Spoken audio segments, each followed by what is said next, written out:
আপনাদের মাঝে আসছি আরো কয়েকটি বার্তা নিয়ে।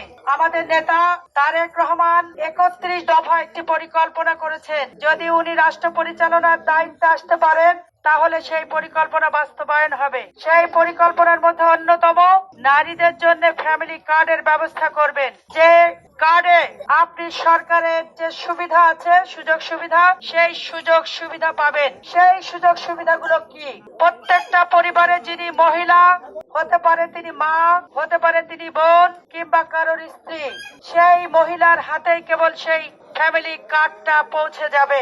এই ফ্যামিলি কার্ডের আওতায় থাকবে পুরুষের পাশাপাশি যাতে নারীরা সমাজে ভূমিকা রাখতে পারে, পরিবারে ভূমিকা রাখতে পারে, তার জন্য প্রত্যেক মাসে চাল, ডাল, আটা, ময়দা, সরিষার তেল, আলু, পেঁয়াজ, রসুন এরকম 12টি সামগ্রী আপনাদের দেয়া হবে। পাশাপাশি সমমূল্যে 2000 থেকে 2500 করে টাকা দেয়া হবে, যাতে আপনারা পরিবারে মাথা উঁচু করে দাঁড়াতে পারেন। আপনার স্বামী রোজগারের পাশাপাশি যাতে নারীরাও ভূমিকা রাখতে পারে। এই যে গাছের ছায়ার তলে আপনারা আমার সাক্ষাৎকার নিতে এসেছেন, আপনারা এখানে দেখতে পাচ্ছেন নারীদের উপচে পড়া ঢল।